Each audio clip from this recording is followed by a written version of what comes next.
So Brett, like with back to sort of filmmaking. Oh yeah, film. Yeah. That's what we're talking about. That's what we're here to talk about. Like You got a lot of cutting to do. You there just are a take lot that of. section. You're a man of many hats. I'd wear a lot of hats with filmmaking and stuff like that. But we each have things that we gravitate to first, and from there you branch off of those skills and learn the other stuff too. And was yours was being a director of photography. Was that true, or were you other stuff first, and then you got into doing that? I was a editor first, Excellent. and then I think I would get frustrated because I would get these commercials that I had to cut, and I would be like, well, why isn't this here, and why isn't this here? Right. So when I started, like I said, I already had the skill set to use a camera.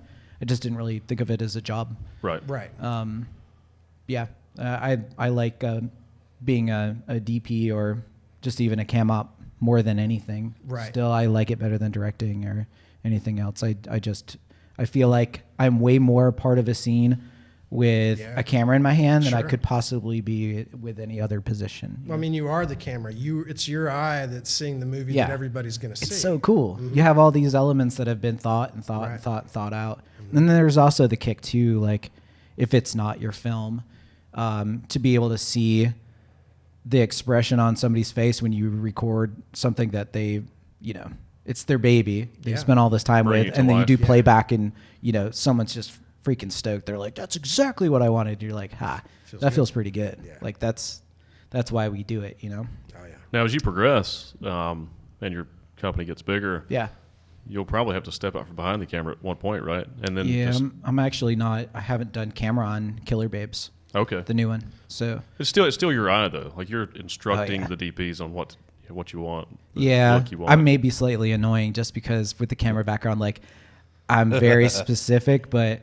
The DP, Brock Bird on Killer Babes is fantastic. He was AC on Walking Dead. Oh, nice. So he's really great. There's been a couple times, though, where he was, like, setting stuff up, and then we were, like, right before we shoot, I'll, like, jump in front of the camera and be like, I got this one, Brock. And, like, I had an idea that I was going to do this and this. Oh, well. That's good. I think some of the best directors have a lot to do with, the shots, they super important. Because a lot of those guys started behind the camera. Mm-hmm. Yeah.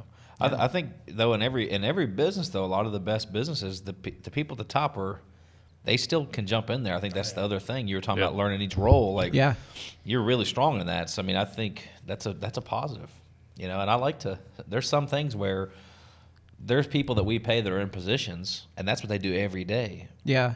But I still, on some level, there's certain things that I don't feel like they know it like I know it, and there might be a thing that I pick up on, and I was like, hey, no, this, and this, and this, and I'll just jump into it, and then I'll get them back on track, and I'll regress back and let them do their thing. But I think that's more common in successful businesses, filming, otherwise. Well, no one cares more about it than the person that owns it. That's right.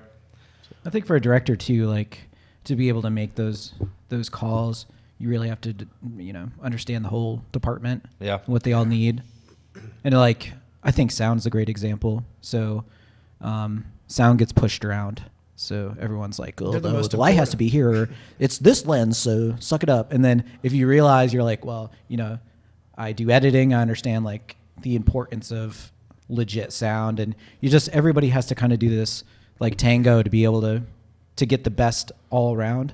Like whether it's a sports team, it's like the analogy, a well-rounded team does very strong. You can't just build up a one. So a good director will put people, like his main job is to put the best people in the positions to succeed. So, building a good group of people. And then from there, he's just kind of like carving the story. But to be able to get the good sound and, having the lighting where it needs to be and the camera people still happy and being creative.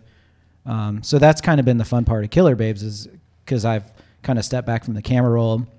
I've been less of a bully with the camera, and I'm able to say, Brock, like, we could slide another light under here, or we could. I love your impression of yourself. So Brock. Yeah, Brock. that's kind of how. Yeah. Are you on a skateboard while you're going over to him? Oh yeah, I get that vision. Brock. That's funny. Guitar like slung around my back. Is his name really Brock? Yeah. I feel like that's off the cuff too. Like, I don't know why. Brock.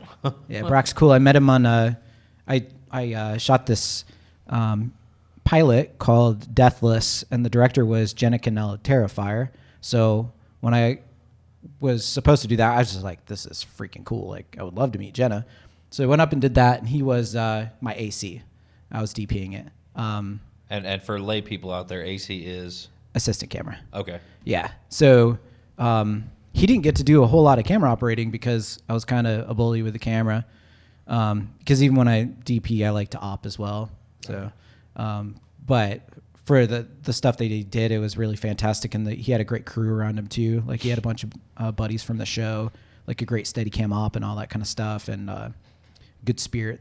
So, nice. Yeah, he's done awesome. I cut the 1/3 of the movie that I have done before this happened, and it's by far the best stuff I've done. Nice. So awesome. I'm so excited. It looks like it's awesome to see each movie and how it steps up quite a bit. I had Bombshell, Bloodbath, and then I even feel like Phantasm after that was like that much better. And then Killer Babes, I'm like, when I watch this, I'm like, wow, this looks like it could be like Hatchet quality or like. I love the like premise. It's cool. Yeah, it's like really good stuff, and the actors are really killing it too. So it's fantastic. Awesome. Well, if you're not getting better, if you're not working on your craft and improving, right? Yeah, it's kind of like. So I think that's a good sign. Mm-hmm. There's some people that just go through the motions and do things, and then there's people that work to improve on those things. I think there's definitely two different classes with that, with anything. Yeah, So I'm cool. a perfectionist, so it's like I kind of have to let things go after I like complete a movie, because let's say it's a year old, and then there's all these little things that you do not like about it anymore. And so I'm like, well, that was past Brett, and past Brett did the best he could, and that's what he thought was great. So you appreciate it for what it was at the time, and then you just take it as like, hey, I learned that much that I can look at this now and say, I would not do that. So that's cool. Yeah, it's always funny when you're looking at reviews and someone's picking at something and you're like, that was 2012, and they're like, this guy sucks at this, and I'm like, then. Yeah, but check out my new shit. Yeah. You have no idea. I cleaned that up.